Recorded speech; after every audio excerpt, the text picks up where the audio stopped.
നമസ്കാരം. 3 ആണവ കേന്ദ്രങ്ങൾ ആക്രമിച്ചതോടെ ഇറാൻ ഇതോടുകൂടി തകർന്നു, എല്ലാം നശിച്ചു എന്നാണ് അമേരിക്ക പ്രഖ്യാപിച്ചത്. അവർ പറഞ്ഞത് ഇത് വലിയ വിജയമാണ്, അമേരിക്കയുടെ വലിയ വിജയമാണ് എന്നാണ് അമേരിക്കൻ പ്രസിഡന്റ് ഡൊണാൾഡ് ട്രംപ് പറഞ്ഞത്. അതേസമയത്ത് നെതന്യാഹു പറഞ്ഞത് ഇസ്രായേൽ എല്ലാ കാലത്തും കടപ്പെട്ടിരിക്കുന്നു ട്രംപിനോട് എന്നാണ്. ശരിക്കും പറഞ്ഞാൽ ട്രംപാണ് ഇവിടെ കുടുങ്ങിയിരിക്കുന്നത്, അമേരിക്കയാണ് കുടുങ്ങിയിരിക്കുന്നത്.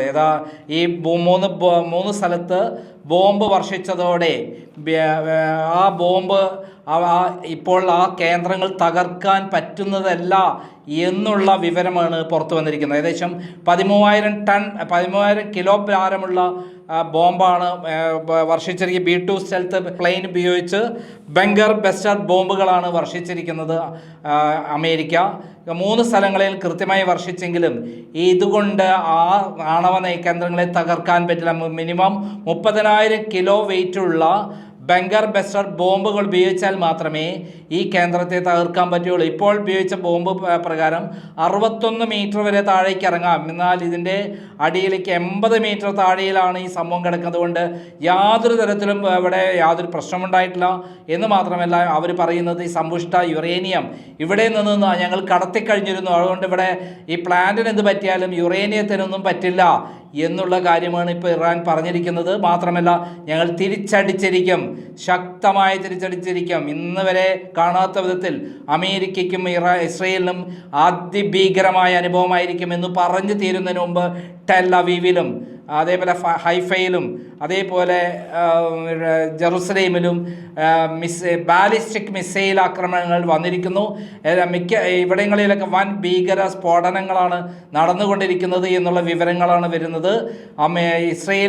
ഇസ്രയേലോ അതേപോലെ അമേരിക്കയോ പ്രതീക്ഷിക്കാത്ത ഒരു സംഭവമാണ് മിനിറ്റുകൾക്കുള്ളിൽ ഇസ്രയേലിനെ തിരിച്ചടിച്ചുകൊണ്ട് ഇറാൻ രംഗത്ത് വന്നിരിക്കുന്നത്. മാത്രമല്ല, ഇനി അമേരിക്കയുടെ കേന്ദ്രങ്ങളെല്ലാം തകർക്കുന്നതിനും യുദ്ധം ചെയ്യുന്നതിനും യാതൊരു പ്രശ്നവുമില്ല ഇറാൻ.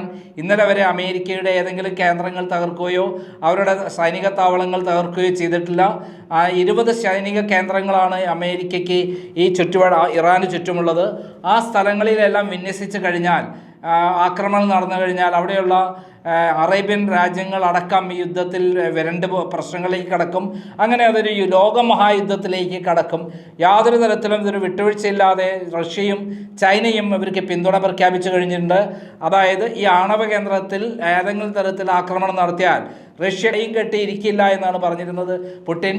ഇപ്പോൾ അമേരിക്കൻ പ്രസിഡന്റ് ട്രംപ് വിജയാഹ്ലാദം കൊണ്ടടക്കുന്നുണ്ടെങ്കിലും ഇപ്പോൾ കേൾക്കുന്നത് മരണമണി തന്നെയാണ്. അതായത് ടെൽ അവീവിലും ഹൈഫയിലും അതേപോലെ ജെറുസലേമിലും വൻ തോതിലുള്ള തിരിച്ചടി, ബാലിസ്റ്റിക് മിസൈൽ ഉപയോഗിച്ചുള്ള തിരിച്ചടി നടന്നിരിക്കുന്നു. അവിടെ വൻ സ്ഫോടനങ്ങൾ നടന്നിരിക്കുന്നു. സൈറണുകൾ നിരന്തരമായി മുഴങ്ങിക്കൊണ്ടിരിക്കുന്നു.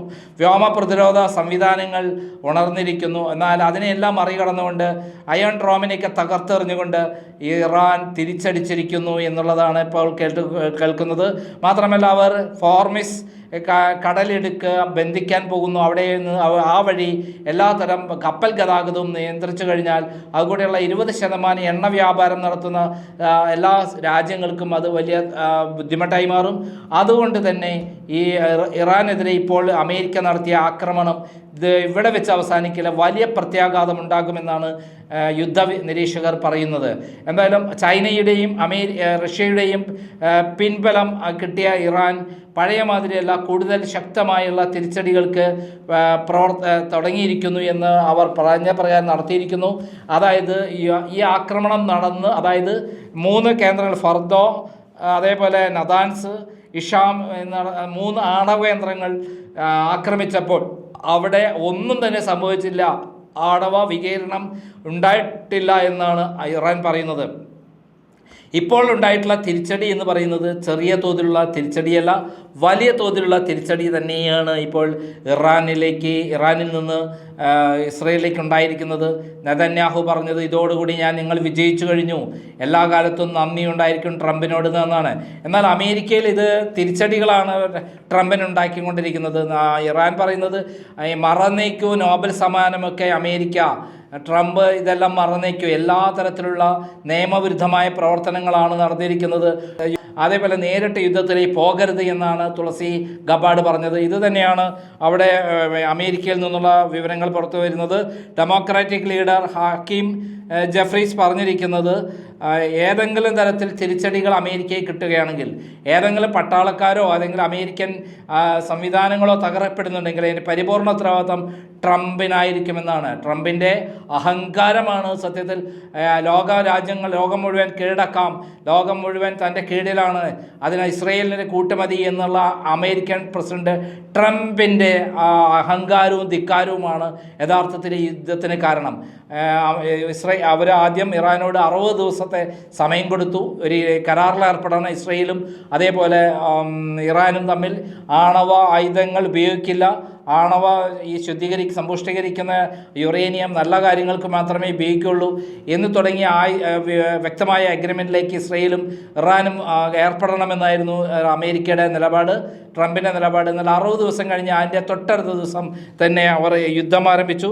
ആ യുദ്ധം ആരംഭിച്ച് ഇന്നേ വരെ അതിനുശേഷം ഒരു തരത്തിലും പിന്നോട്ട് പോയില്ല. ഒരാഴ്ച കൊണ്ട് ഇറാനെ തകർക്കുമെന്ന് പറഞ്ഞിരുന്ന ഇസ്രയേലിന് ഇപ്പോൾ മനസ്സിലായി ഇറാൻ്റെ കൈവശം അതീവ ഭീകരമായ ആയുധങ്ങൾ കയ്യിലുണ്ട്, മിസൈലുകൾ കയ്യിലുണ്ട്. ആ മിസൈലുകൾ അവരെ തകർക്കുന്നതാണ്.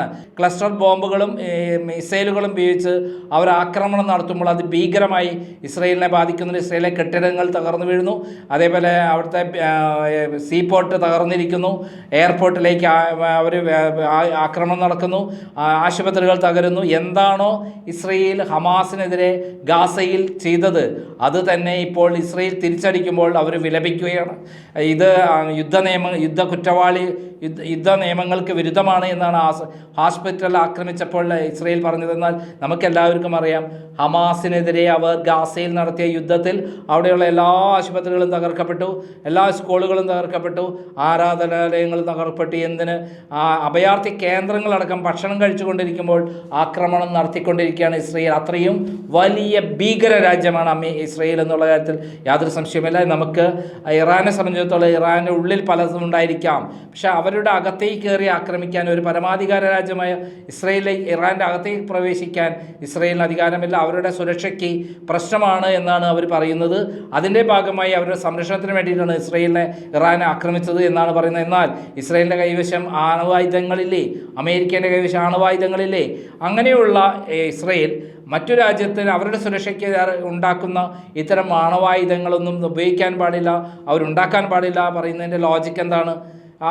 ഇത് തന്നെയാണ് ഇപ്പോൾ റഷ്യ ഉക്രൈനോട് യുദ്ധം ചെയ്തപ്പോൾ നമുക്ക് കണ്ടിട്ടുള്ളത്. ഉക്രൈനെതിരെ യാതൊരു തരത്തിലും പ്രകോപനമില്ലാത്ത സമയത്താണ് അവരുടെ സുരക്ഷ എന്ന് പറഞ്ഞ് ഉക്രൈനെ യുദ്ധം തുടങ്ങിയത്. ഇന്നിപ്പോൾ എത്ര നാളായി? ഗാസയിലെ യുദ്ധം തുടങ്ങിയിട്ട് എത്ര നാളായി? എത്ര പേർ മരിച്ചു?